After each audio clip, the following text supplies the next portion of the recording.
Yes. Excellent. Okay. Yes, indeed. 4 decades of research have shown that Americans with disabilities that have a college degree have an exponentially higher opportunity to get a job in later life, and they earn twice as much as Americans with disabilities that don't have a college degree. So what happened in the case of Bloom versus ACT? ACT is an institution that conducts standardized entrance exams that's universally accepted by all colleges in the United States.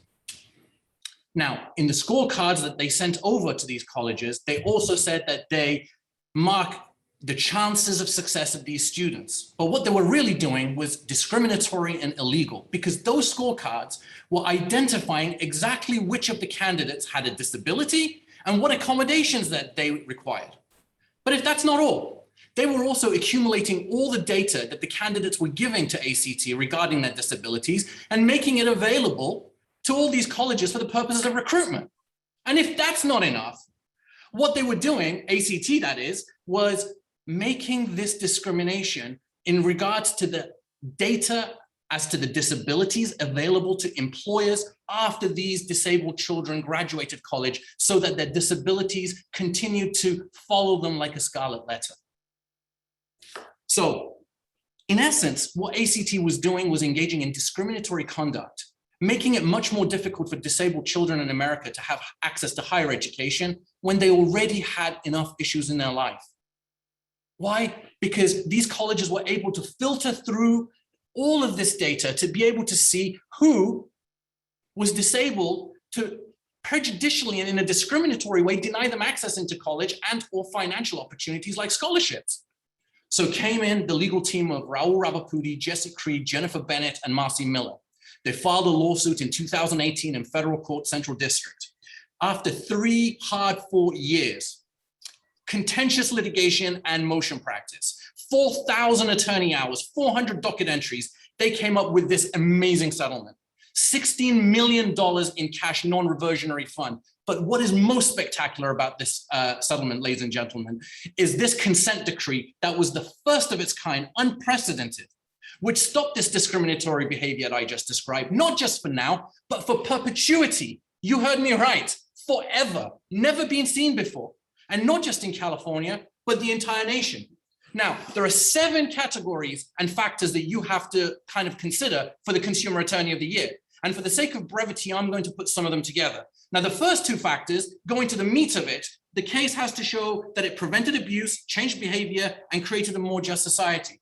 Well, to a disabled American child trying to have access to higher education, a college degree is a powerful predictor of economic security and social mobility.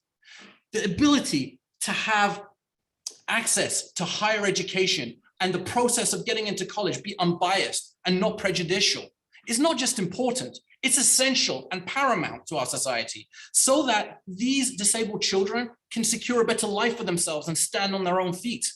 What disabled Americans have always wanted is an equal opportunity, the same shot as everybody else. But what ACT was doing here was stacking the deck. But what this legal team did, ladies and gentlemen, led by Rahul, was unstack this discriminatory and abusive deck and created a more just society instantly, not just for now, but forever. And not just in California, but the entire nation.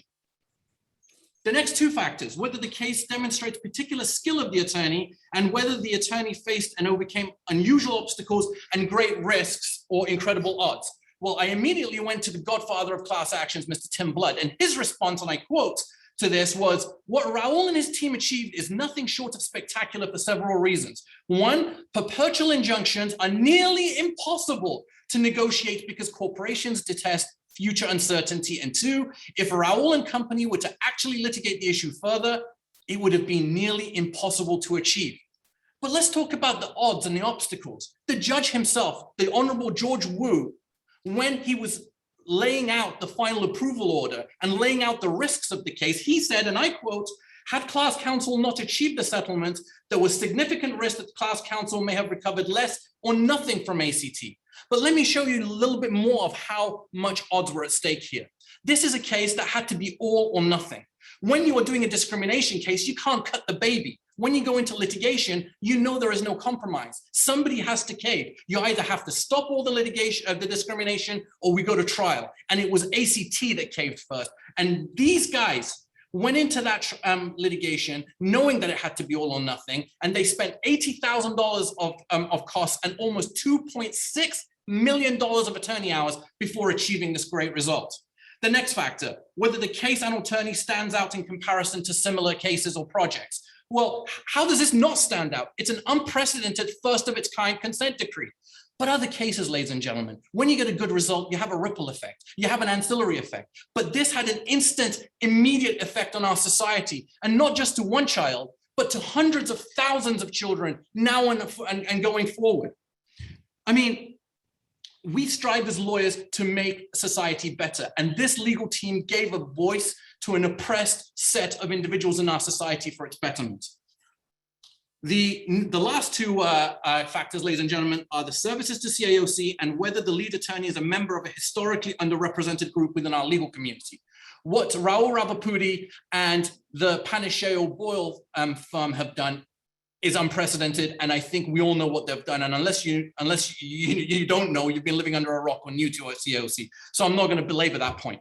But as far as underrepresented group within the legal community, we have two ladies and an Indian American, all underrepresented. No Indian American has ever had this great honor bestowed upon them by our great organization in our illustrious history.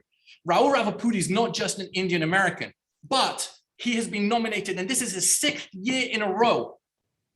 No consumer attorney has ever done as much as Rahul for consumers in California and nationwide, but specifically children. He has given a voice and stood up for abused and like underprivileged and disabled children. You look at the Pierce case, he inspired the Alex's Law, he didn't win.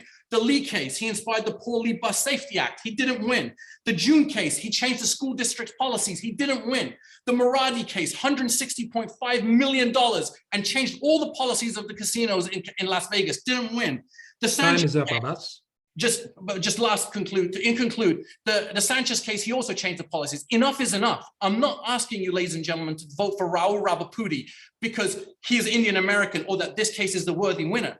But I'm asking you to vote for him because under any objective standard, Rahul Ravipudi is the consumer attorney of the last decade. You need to vote for Rahul Ravipudi and this legal team. Thank you for your time.